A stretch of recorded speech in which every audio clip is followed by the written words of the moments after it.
नवरात्रि का शाब्दिक अर्थ है 9 रातें। इन 9 रातों की गिनती अमावस्या के अगले दिन से की जाती है। चंद्र चक्र के इन पहले 9 दिनों को स्त्री प्रधान माना जाता है। यह देवी के लिए एक विशेष समय है जो ईश्वर की स्त्री प्रकृति का प्रतिनिधित्व करती है। यह 9 नवरात्रों में विधि पूर्वक व्रत करें। यदि दिन भर व्रत न कर सके तो एक समय का भोजन करें। यह नवरात्र व्रत संपूर्ण कामनाओं को पूर्ण करने वाला है।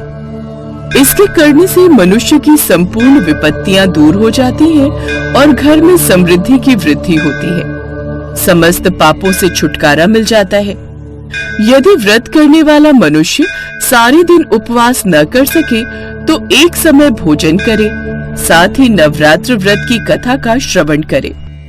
तो आइए आज की इस कहानी में हम आपको नवरात्रि व्रत कथा सुनाते हैं। प्राचीन काल में एक ब्राह्मण रहता था। वह ब्राह्मण माँ जगदम्बा का परम भक्त था। वो नित्य प्रति माँ दुर्गा की पूजा अर्चना करता था। उस ब्राह्मण की अति संस्कारवान और सुंदर सुमति नाम की कन्या थी। जब वह ब्राह्मण दुर्गा माँ की पूजा अर्चना करता तो वह कन्या भी वहां उपस्थित रहती थी। एक रोज वह कन्या अपनी सहेलियों के साथ खेलते हुए पूजा में उपस्थित होना भूल गई। अपनी कन्या द्वारा की गई इस गलती से ब्राह्मण को उस पर क्रोध हुआ। क्रोध करके उसने अपनी कन्या से कहा कि आज तुमने भगवती का पूजन नहीं किया, मैं तुम पर रुष्ट हूँ। अब मैं तुम्हारा विवाह किसी कुष्ठ रोगी या दरिद्र व्यक्ति से करूंगा।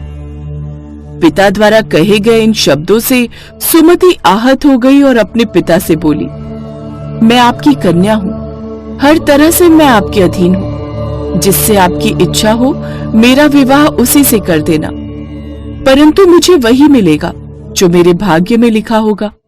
ये मुझे पूर्ण विश्वास है। जैसे अग्नि में घी डालने से अग्नि अत्यधिक प्रज्वलित होती है, ऐसे ही बेटी द्वारा कहे गए शब्दों से वो ब्राह्मण और ज्यादा क्रोधित हो जाता है और क्रोध की अग्नि में जलते हुए उसने अपनी कन्या का विवाह एक कुष्ठ रोगी से कर दिया और अपनी पुत्री से बोला, हे पुत्री, अब तुम अपना कर्म फल भोगो, देखते हैं भाग्य के भरोसे तुम क्या कर सकती हो। वो कन्या ऐसा पति पाकर दुखी थी, लेकिन उसने सोचा कि भाग्य के लिखे को कोई नहीं मिटा सकता। ऐसा सोचकर वो अपने पति के साथ वन में चली गई। वो रात्रि उन दोनों ने बड़े ही कष्ट से व्यतीत की। सुमति की ऐसी दशा देखकर देवी भगवती वहां प्रकट हुई और बोली, पुत्री, मैं तुम पर प्रसन्न हूँ, तुम जो चाहो मुझसे मांग सकती हो। एकाएक अपने सामने ऐसी दिव्य रूपी शक्ति को देखकर वो चौंक गई और दोनों पति पत्नी हाथ जोड़कर उनके सामने खड़े हो गए।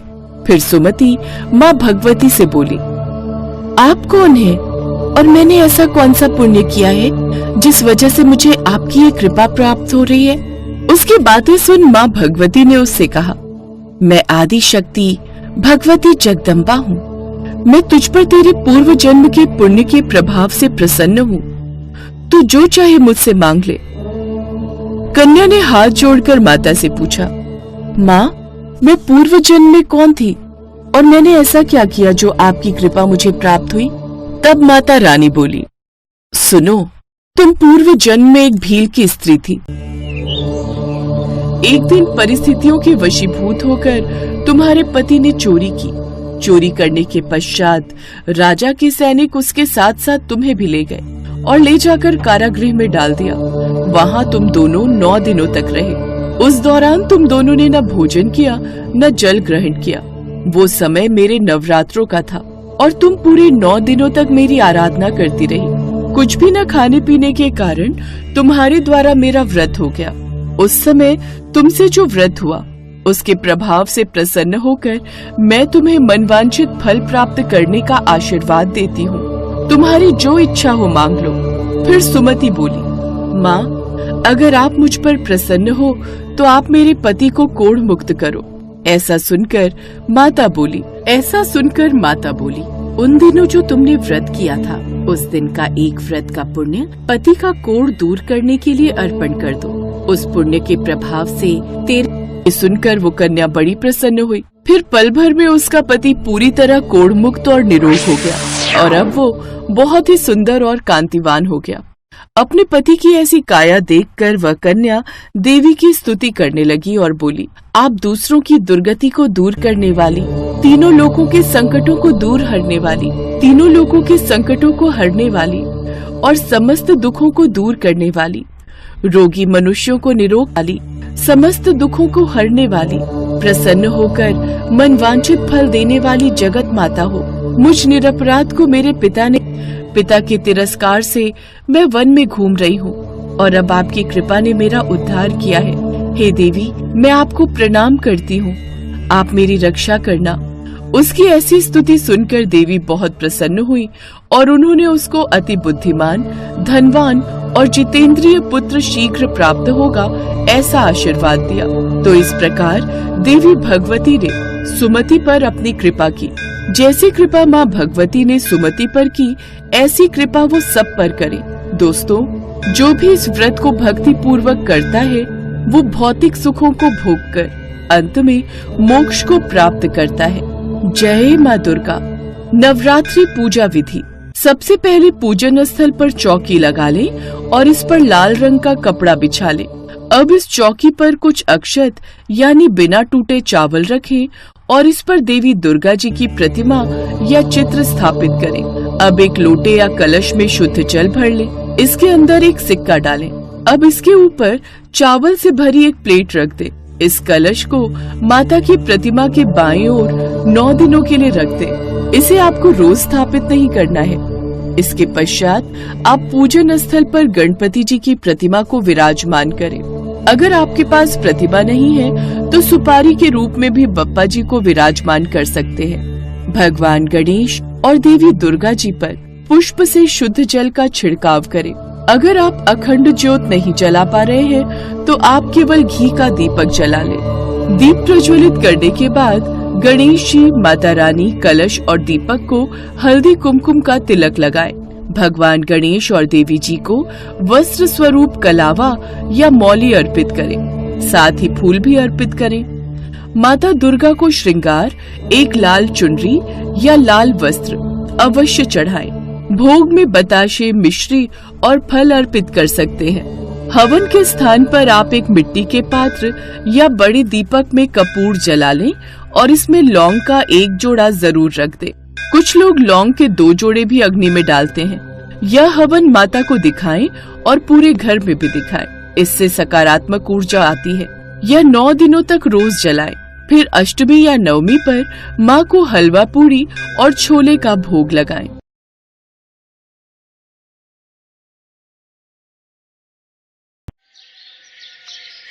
हिंदू धर्म में नवरात्रि व्रत का बहुत महत्व है। चैत्र नवरात्रि व्रत चैत्र माह यानी कि मार्च और अप्रैल माह के बीच में आते हैं। नवरात्रि में माँ दुर्गा के 9 रूपों की पूजा आराधना की जाती है। धार्मिक मान्यता है कि जो कोई भी मनुष्य माँ दुर्गा की पूजा आराधना सच्ची श्रद्धा और निष्ठा से करता है, उसे मन वांछित फल की प्राप्ति होती है। यह नवरात्रि व्रत संपूर्ण कामनाओं को पूर्ण करने वाले हैं।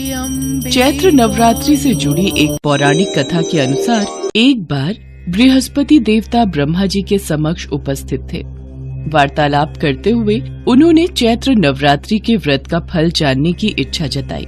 हे ब्रह्मदेव, कृपया करके बताइए कि चैत्र मास के नवरात्रि व्रत का क्या फल है तथा इसे किस प्रकार किया जाता है, ये सब विस्तार से कहिए। हे बृहस्पति, प्राणियों के हित की इच्छा से आपने बहुत उत्तम प्रश्न किया है। जो मनुष्य सर्व मनोरथ पूर्ण करने वाली माँ दुर्गा की आराधना करके नवरात्रि व्रत पूर्ण करता है, उस व्यक्ति के जीवन में सभी सुखों का वास होता है। ये चैत्र नवरात्र व्रत बहुत ही फलदायी है। देवी शक्ति माँ दुर्गा का आह्वान करके इस व्रत को करने से सुहागन स्त्रियों को सुहाग की लंबी उम्र, निसंतान को संतान तथा कुंवारी कन्याओं को उचित वर की प्राप्ति होती है। ये व्रत निर्धन को धनवान बनाने वाला है। रोगी को निरोगी काया देने वाला है। इस व्रत को करने से घर में सुख समृद्धि का वास होता है तथा सभी प्रकार के दुखों से मुक्ति मिलती है और प्रत्येक मनुष्य को मोक्ष की प्राप्ति होती है। हे बृहस्पति, मैं आपको चैत्र नवरात्रि व्रत से जुड़ी एक फलदायी कथा सुनाता हूं। प्राचीन काल में एक ब्राह्मण था जो कि मां दुर्गा का परम भक्त था। मां दुर्गा की कृपा से उसके घर एक कन्या का जन्म हुआ जिसका नाम सुमति रखा गया। सुमति संपूर्ण सद्गुणों से युक्त एक सुंदर और तेजस्वी कन्या थी। वो ब्राह्मण नित्य दुर्गा पाठ के बाद हवन करता तो उसकी पत्नी के साथ साथ पुत्री सुमति भी उपस्थित रहती। एक दिन सुमति उपस्थित नहीं हुई। वो अपनी सहेलियों के साथ बाजार चली गई। तब उसके पिता को बड़ा क्रोध। आज सुमति पूजा में उपस्थित नहीं हुई, कहाँ है वो? ऐसे क्रोध न करो, वो अपनी सहेलियों के साथ बाजार गई है। भाग्यवान, तुम ये बात नहीं समझोगी। सुमति अब बच्ची नहीं रही, वो बड़ी हो चुकी है। कुछ समय बाद उसका विवाह होगा। उसे अपनी जिम्मेदारियों को समझना चाहिए। उसे पता है मैं पूजन और हवन में किसी प्रकार की अवहेलना नहीं सहन करता। उसे पूजन और हवन में उपस्थित रहना चाहिए था। तभी सुमति आ जाती है। तुमने ये सही नहीं किया। तुम्हें पता था कि पूजन और हवन का समय हो रहा है, पर तुम बाजार घूमने चली गई। तुम्हें पता भी है कि तुमने कितना घोर पाप किया है। अब मैं इसकी सजा तुम्हें अवश्य दूंगा। मैं तुम्हारा विवाह किसी निर्धन या फिर रोगी कोढ़ी से कर दूंगा। क्रोध में आकर अपनी बेटी के साथ ऐसा अन्याय मत करो, उससे भूल हुई है।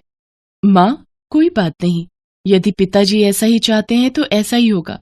पिताजी, आप मेरे पिता हैं। आप मेरा विवाह जहां भी करें, मैं खुशी खुशी स्वीकार कर लूंगी। आप चाहे मेरा विवाह जिससे भी करें, पर मेरे भाग्य में जो लिखा है वही मुझे मिलेगा। तब सुमति के पिता ने क्रोधवश उसका विवाह एक कोढ़ी व्यक्ति के साथ निर्विघ्नं कुरु मे देवः जिसके सर्वकार्येषु पूरे सर्वदा शरीर में वक्रतुंड कोढ़ महाकाय निकला हुआ था। सूर्यकोटि संप्रभा विवाह होते ही निर्विघ्नं कुरु मे एक देवः बार सर्वकार्येषु सुमति ने सर्वदा सोचा कि ये उसके साथ क्या हो गया। वक्रतुंड महाकाय पर सूर्यकोटि वो संप्रभा समझ गई निर्विघ्नं कुरु मे कि देवः शायद सर्वकार्येषु ये सर्वदा सब वक्रतुंड उसके महाकाय भाग्य में सूर्यकोटि लिखा था। संप्रभा। तब वो निराश होकर अपने पति के साथ जंगल में भटक भटक के जीवन बिताने लगी। जंगल में भयानक जानवर कभी कभी सुमति को डरा देते थे। सुमति मां दुर्गा का नाम लेती थी क्योंकि वो बचपन से ही अपने पिता को मां दुर्गा की स्तुति करते देखती आई थी। हे माँ दुर्गा, मैंने बचपन से ही पिताजी के साथ आपका नाम लिया है, आपको पूजा है। मेरी सहायता करो देवी मैया। मैं इस बियाबान जंगल में अपने पति के साथ दर दर भटक रही हूँ।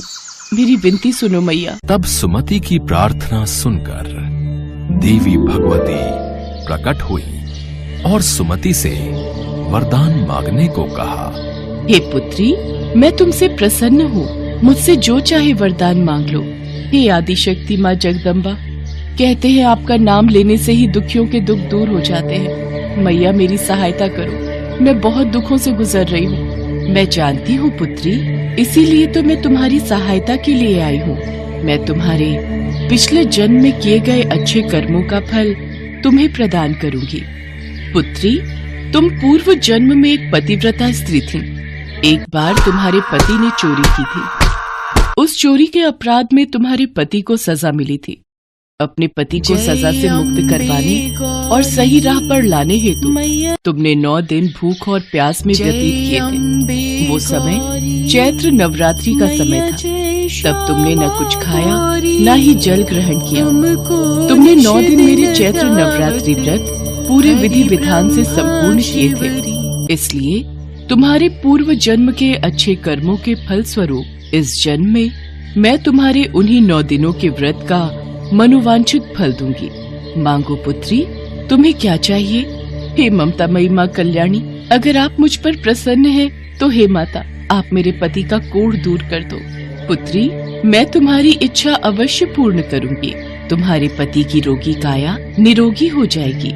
और फिर देवी दुर्गा ने सुमति के पति का कोढ़ दूर कर दिया। सुमति का पति स्वस्थ और निरोगी काया का हो गया। मां दुर्गा ने सुमति को संतान प्राप्ति का वरदान दिया। इतने फलदायी चैत्र नवरात्रि का प्रभाव देखकर सुमति ने मां दुर्गा से विनती की कि वे उसे इस जन्म में भी चैत्र नवरात्रि व्रत रखने और उससे प्राप्त होने वाले विशेष फल का महत्व बताएं। हे मैया, कृपा करके मुझे चैत्र नवरात्रि व्रत पर मिलने वाले फल का विस्तार से वर्णन करें।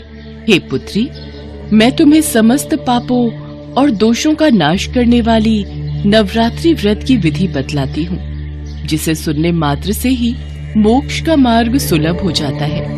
और फिर मां दुर्गा ने सुमति को चैत्र नवरात्रि व्रत से मिलने वाले फल का वर्णन किया और उसके पश्चात सुमति और उसके पति को सुख समृद्धि का आशीर्वाद देकर मां दुर्गा अंतर ध्यान हो गई। सुमति अपने पति के साथ वापस अपने गांव लौट आई। अपनी पुत्री को क्रोध में अपशब्द कहकर पुत्री का विवाह एक कोढ़ी के साथ करने की वजह से ब्राह्मण भी पश्चाताप की अग्नि में जल रहा था। अपनी पुत्री और दामाद को सकुशल लौटा देख वे और उनकी पत्नी बहुत खुश होते हैं। सुमति अपने माता पिता को मां दुर्गा से प्राप्त फल के बारे में बताती है, जिसे सुनकर ब्राह्मण और ब्राह्मणी भी बहुत प्रसन्न होते हैं और वो भी मां दुर्गा को धन्यवाद करते हैं। ब्राह्मण अपनी भूल के लिए मां दुर्गा से क्षमा प्रार्थना करता है। हे बृहस्पति देव, संपूर्ण पापों का नाश करने वाले चैत्र नवरात्रि व्रत जो भी मनुष्य नियम अनुसार पूर्ण करता है, उसके सभी मनोरथ पूर्ण होते हैं। इसमें तनिक भी संदेह नहीं है। इन 9 दिनों में जो कुछ दान आदि दिया जाता है, उसका करोड़ों गुना फल मिलता है। हे बृहस्पति, जो मनुष्य या स्त्री इस व्रत को भक्ति पूर्वक करता है, वो इस लोक में नाना प्रकार के सुखों को भोग कर अंत में मोक्ष की प्राप्ति करता है। हे ब्रह्मदेव, इतने प्रभावशाली और फलदायी चैत्र नवरात्रि व्रत का महत्व सुनाकर आपने इस संपूर्ण सृष्टि को धन्य कर दिया। इसके पश्चात सभी देवता माँ दुर्गा का गुणगान करने लगे। सचमुच माँ दुर्गा के नवरात्रि व्रत इतने फलदायी हैं कि केवल मनुष्य ही नहीं बल्कि देवता भी माँ दुर्गा की स्तुति कर उनका आशीर्वाद प्राप्त करते हैं।